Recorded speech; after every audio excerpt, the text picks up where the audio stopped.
प्रातः स्मरणीय गुरुदेव जी, आदरणीय माताएं, धर्म बंधुओं एवं प्यारे बच्चों,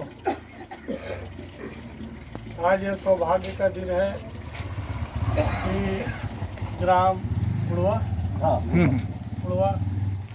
कि आप सभी निवासियों से मिलने का अवसर मिला और यह एक सामाजिक क्रिया है। बहुत लोग इस तरह की सेवाएं देते हैं, संस्थाएं चलती हैं, लेकिन हमारे यहाँ आने का मकसद लक्ष्य सिर्फ सेवा नहीं है। मानव मानव से जुड़े, एक दूसरे से प्रेम, एक दूसरे के प्रति मैत्री, एक दूसरे के प्रति सौहार्द, ऐसा संप्रेषण करना बड़ा जरूरी है। आप सभी माताएं, बहनें, भाई, बंधु एक गांव में एक साथ रहते हैं, परंतु आज का जो माहौल बदल गया है समाज का, वो पहले जैसा वह प्रेम, वो भाई बंधु की भावना समाप्त होती जा रही है एक दूसरे के अंदर। तो बहुत हद तक मेरी यह प्रयास रहता है कि ग्रामीण क्षेत्रों में जहाँ भी लोग रहें, आपस में मानवीय गुणों से आच्छादित करें अपने आप को। मानवता का गुण ईर्ष्या, द्वेष, घृणा ये नहीं है। मानवता के लिए हमें मैत्री कारक होना पड़ेगा। एक दूसरे के प्रति प्रेम, एक दूसरे के सहयोग की भावना हमारे अंदर रहे। ऐसी भावना से ईश्वर प्रसन्न होता है। हम सभी उसके आश्रित हैं। कोई नहीं कह सकता कि हम पूर्ण हैं। सबको ईश्वर कृपा, ईश्वर की दया सबको चाहिए। तो ईश्वर हम पर कृपा करे, इसके लिए हमें बहुत ज़रूरी है कि हम सभी भाई बंधु आपस में ईश्वर द्वारा बताए मार्ग पर चलें, ईश्वर की तरह गुणों को अपनाएं। उन गुणों के माध्यम से हम अपने आपस के भाईचारे को, प्रेम को आपस में आज स्थापित करें। फिर से ये हमारी थी, हमसे छीन ली गई।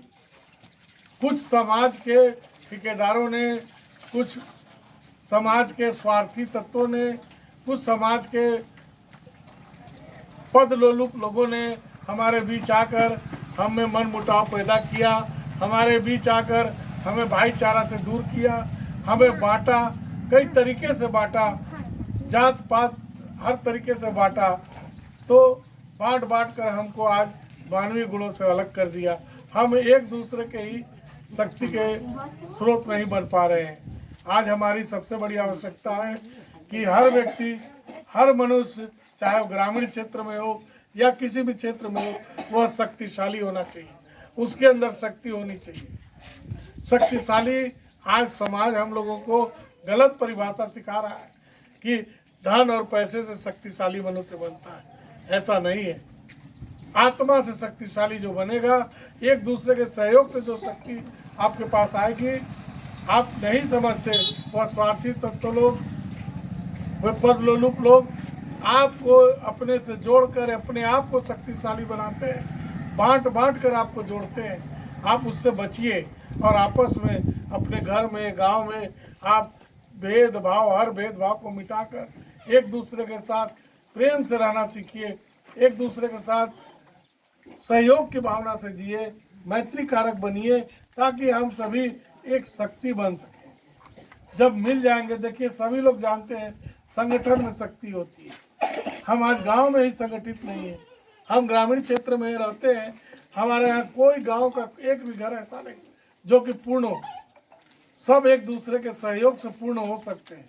ऐसी भावना को जागृत कीजिए, ऐसे विचारों में आप लोग आइए, ऐसी विचारधारा बनाइए कि हम लोग सब एक दूसरे के साथ मिलकर एक ऐसे संगठन का गांव रखें जिस गांव में किसी की ज़रूरत न हो, हम सभी स्वयं में परिपूर्ण हो जाए। ऐसी भावना से मानव जीवन, देखिए एक हमारे गुरुजनों का बताना है, जब मनुष्य से मनुष्य ही प्रसन्न नहीं है तो ईश्वर क्या प्रसन्न होगा। आज हम लोग सब एक दूसरे से ही प्रसन्न नहीं, तो हम ईश्वर को क्या प्रसन्न कर पाएंगे। तो जिसे जीवित जागृत प्राणियों से प्रेम नहीं है उसको मंदिर के मूर्ति, पत्थर का मूर्ति से क्या प्रेम होगा। तो हम सभी जीवित जागृत प्राणी हैं। ये जितने हम यहाँ बैठे हैं, देखिए मंदिरों में जितनी भी प्राण प्रतिष्ठा होती है वो एक मनुष्य करता है। पत्थर का मूर्ति हो चाहे किसी चीज, उस मूर्ति में एक मनुष्य प्राण प्रतिष्ठा है। तो उस मूर्ति का आदर सम्मान करते हैं आप। और आप इसको सोचिए कि यहाँ जितनी मूर्तियां बैठी हैं ये इनकी प्राण प्रतिष्ठा तो स्वयं ईश्वर ने किया। कि किसी मनुष्य में ताकत नहीं, क्षमता नहीं कि इनकी प्राण प्रतिष्ठा करें। ये ईश्वर द्वारा प्राण प्रतिष्ठित किया। तो यहाँ जितनी भी मूर्तियां हैं ये ईश्वर द्वारा प्राण प्रतिष्ठित। तो इनका आदर और सम्मान उस पत्थर की मूर्ति से पहले होना चाहिए और ज्यादा होना चाहिए। ये भाव मेरा है। यही भाव आप लोगों के अंदर बढ़ने के लिए मैं इतनी दूर आया हूँ कि आप सब इस भाव को समझिए कि ईश्वर के द्वारा जो प्राण प्रतिष्ठित मूर्ति है वह ज़्यादा महत्वपूर्ण है। इसलिए हम आपस में एक दूसरे का आदर करें, एक दूसरे का सम्मान करें, एक दूसरे के साथ भाईचारा से जीवन यापन करें, एक दूसरे के सहयोगी बने, न कि निंदा करें, शिकायत करें, एक दूसरे के दुख तकलीफ में उसके सहारा बने। ऐसी भावना से जीवन जीने के लिए